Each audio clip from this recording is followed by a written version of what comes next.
Hi friends, welcome to Dhara Designers. இன்றைக்கி நம்ம வீடியோவில் வந்து இந்த மாதிரி கட் ஒர்க் பண்ண இடத்துல கீழே நம்ம எப்படி கிளாத் ஃபிக்ஸ் பண்ணலாம் அப்படிங்கிறத பற்றி ஒரு சில ஐடியாஸ் பார்க்கலாம். நம்ம எப்பவுமே கட் ஒர்க் பண்ணுறோம் அப்படின்னா நம்ம கீழே வந்து கான்ட்ராஸ்ட்டாக ஒரு கலர் கொடுப்போம். அப்போ தான் வந்து அந்த ஒர்க் வந்து நம்மளுக்கு இன்னும் அழகாக தெரியும். ஒன்றா நம்ம இந்த மாதிரி சில்க் காட்டன் கிளாத் கொடுப்போம், இல்லை அப்படின்னா நம்ம நெட் கிளாத் கொடுப்போம். அதிகமாக நம்ம இந்த 2 கிளாத் தான் யூஸ் பண்ணுற மாதிரி இருக்கும். ஸோ இப்போ வந்து நம்ம இதை எப்படி வைக்கலாம் அப்படிங்கிறத பார்ப்போம். சப்போஸ் நம்ம ஸ்லீவ்ஸ் ஃபுல்லாக போடுறோம் அப்படின்னாலாம் பார்த்தீங்கன்னா செக்ஸெல்லாம் நீங்கள் டிசைன்ஸ் பார்த்துருப்பீங்க. அந்த மாதிரியெல்லாம் டிசைன்னா நீங்கள் டெய்லர்கிட்டயே கொடுத்துடலாம். அவங்களே வந்து அடித்து திருப்பும்போது ஸ்டிச் பண்ணும்போது அதை ஒட்டுக்கா பண்ணிப்பாங்க. நான் வந்து ஃப்யூச்சர் வீடியோவில் அந்த மாதிரி ஸ்டிச் பண்ணும்போது அதை காமிக்கிறேன். இப்போ வந்து இந்த மாதிரி சின்ன சின்ன இடம், இப்போ ஒரு ஸ்லீவ் எடுத்துக்கிறீங்க, அந்த ஸ்லீவில் வந்து ஒரு சென்டரில் மட்டும் இந்த மாதிரி ஏதாவது ஒரு கட் ஒர்க் போட போகிறீங்க, இல்லை பேக் போட் நெக்கில் இந்த மாதிரி ஒரு சின்ன ஒரு கட் ஒர்க் போட போகிறீங்க. ஸ்லீவ்லாம் பார்த்தீங்கன்னா ஒரு ஸ்கொயர் ஷேப் மாதிரியெல்லாம் போடலாம். ஸோ இந்த மாதிரி சின்ன பிளேஸில் எப்படி அட்டாச் பண்ணலாம் அப்படிங்கிறத பார்க்கலாம். இது வந்து ஒன்றா எப்படி பண்ணலாம் அப்படின்னா, நீங்கள் ஃப்ரேமை திருப்பிட்டு இந்த இடம் ஃபுல்லாக ஓரளவுக்கு வந்து க்ளூ போட்டுட்டு கரெக்டாக அந்த எவ்வளோ ஸ்பேஸ் வேணுமோ கரெக்டாக அந்த அளவுக்கு கீழே சொல்கிறேன் நான், அந்த வச்சுட்டு ஸ்டிக் பண்ணிவிட்டு அதுக்கப்புறம் வந்து நம்ம இங்கே சேஞ்ச் போடலாம். ஆனால் அப்படி பண்ணும்போது என்ன ஆகும்னா, நம்மளுக்கு அந்த க்ளூ வந்து இந்த இடத்துலலாம் நல்லா தெரியும். ஸோ நம்ம டெய்லர்ஸ் கிட்ட கொடுத்துட்டோம் அப்படின்னா இந்த மாதிரி அவங்க வச்சு கரெக்டாக அந்த சிங்கிள் புட் போட்டு இந்த எட்ஜ் ஃபுல்லாக நம்ம அடிச்சுக்கலாம். அப்படி இல்லை நம்மளா அட்டாச் பண்ணோம் அப்படின்னு நினச்சோம் அப்படின்னா, இப்போ வந்து சிம்பிளான ஒரு மெத்தட் சொல்கிறேன். இப்போ வந்து இந்த மாதிரி பின்ஸ் இருக்கும் இல்லையா, இந்த மாதிரி பால் பின்ஸ் எடுத்துக்கோங்க. எடுத்துட்டு நம்ம கீழே எந்த கிளாத் கொடுக்க போகிறோமோ அந்த கிளாத்தை இந்த மாதிரி எடுத்துக்கோங்க. இப்படி கீழே நல்லா டைட்டாக பிடிச்சிக்கோங்க, சுருக்கமெல்லாம் இல்லாமல் பிடிச்சிட்டு கொஞ்சம் இந்த மாதிரி கிட்ட இந்த மாதிரி பால் பின்ஸ் போட்டுக்கோங்க. வச்சுட்டு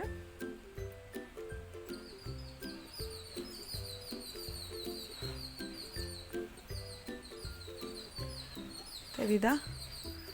ஸோ இந்த மாதிரி 4 சைடும் பின் போட்டுக்கலாம்.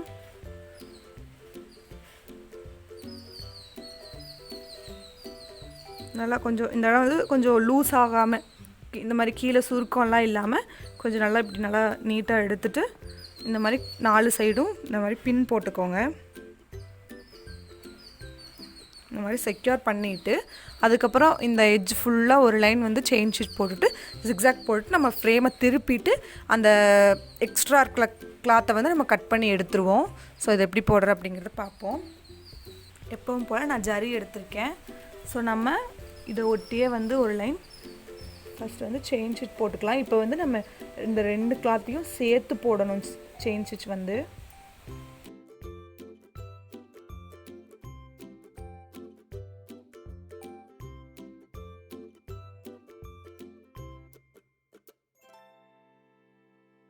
பாருங்கள், நான் நல்லா சேர்த்து கொடுக்குறேன். நீங்கள் இப்படி ஸ்டிச் பண்ணவே இது நல்லா டைட்டாக இருக்கா, கீழே ரொம்ப சுருக்கம் இல்லாமல் இருக்கா அப்படிங்கிறதையும் பார்த்துக்கணும். ஃபஸ்ட் நான் இது ஃபுல்லாக ஒரு லைன் செயின் ஸ்டிச் போட்டுட்டு காமிக்கிறேன். நல்லா 2ஐயும் சேர்த்து போடுங்க.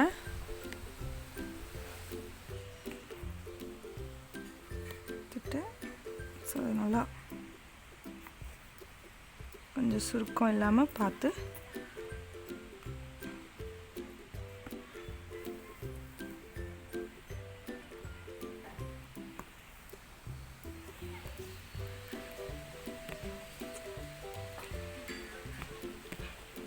இந்த மாதிரி ஒரு லைன் சேஞ்ச் போட்டு நம்ம இதுக்கு மேலே ஜிக்ஸாக் போட்டு கீழே கட் பண்ணோன்னா இனிமேல் அது நம்மளுக்கு சேஃபாக இருக்கும்.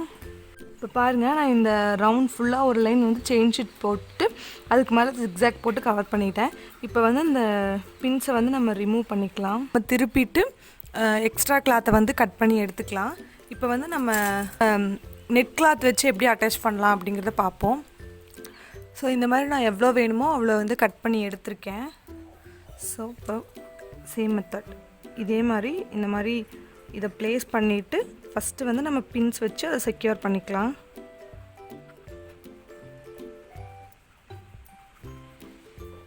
ஸோ நம்ம இந்த மாதிரி பின் குத்தி செக்யூர் பண்ணிவிட்டு நம்ம எக்ஸ்ட்ரா ஸ்டிச் போட்டுக்கலாம்.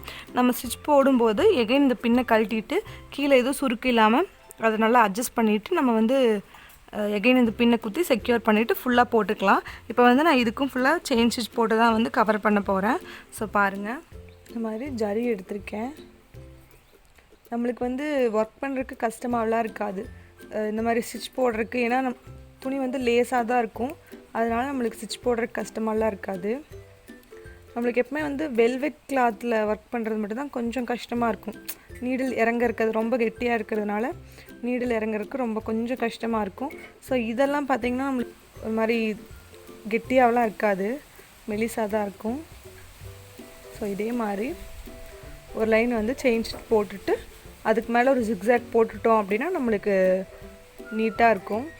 பார்த்திங்கன்னா ஒரு லைன் வந்து செயின் ஸ்டிச் போட்டு அதுக்கு மேலே நம்ம ஜிக்ஸாக் போட்டாச்சு. இனிமேல் வந்து ரிங்கை திருப்பிட்டு நம்ம இந்த எக்ஸ்ட்ரா இருக்கிற கிளாத்தை வந்து கட் பண்ணி எடுத்துக்கலாம். இப்போ வந்து நம்ம இந்த எக்ஸ்ட்ரா கிளாத்தை வந்து கட் பண்ணி எடுத்துக்கலாம். ரொம்பவும் ஒட்டி கட் பண்ண வேண்டியதில்லை, கொஞ்சம் எக்ஸ்ட்ரா விட்டே நம்ம கட் பண்ணிக்கலாம்.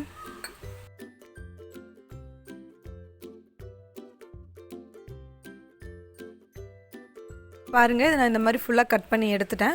ரொம்பவும் நம்ம ஒட்டி கட் பண்ண வேண்டியதில்லை, இந்த அளவுக்கு நம்ம விட்டே கட் பண்ணிக்கலாம். எகைன் வேணாலும் நம்ம டெய்லர் வந்து ஒரு ஸ்டிச் போட்டுக்குவாங்க. இப்போ வந்து நம்ம இதுக்கப்புறம் லைனிங் கொடுத்து தான் ஸ்டிச் பண்ணுவோம். ஸோ நம்மளுக்கு இந்த பிசுரெல்லாம் கண்டிப்பாக தெரிய போகிறதில்ல. ஸோ இப்போ பாருங்கள் இது ஃபுல்லாக ஃபினிஷ் பண்ணியாச்சு. மேலே வந்து நம்மளுக்கு இந்த மாதிரி லுக் தான் இருக்கும், கீழே நம்மளுக்கு எந்த மாதிரி பண்ணியிருக்கிறதெல்லாம் கண்டிப்பாக தெரியாது. இதில் வந்து நம்ம சில்க் காட்டன் கொடுத்துருக்கோம், இதில் வந்து நெட்டு கொடுத்துருக்கோம். ஸோ இந்த மெத்தட் வந்து சின்ன ஸ்பேஸுக்கு அப்படின்னா கண்டிப்பாக ஒர்க் அவுட் ஆகும். ஸோ நீங்களும் இது மாதிரியான ட்ரை பண்ணி பாருங்கள். இந்த வீடியோ பிடிச்சிருந்தா மறக்காமல் சப்ஸ்கிரைப் பண்ணுங்கள், உங்கள் ஃப்ரெண்ட்ஸுக்கும் ஷேர் பண்ணுங்கள். தேங்க்ஸ் ஃபார் வாட்சிங்.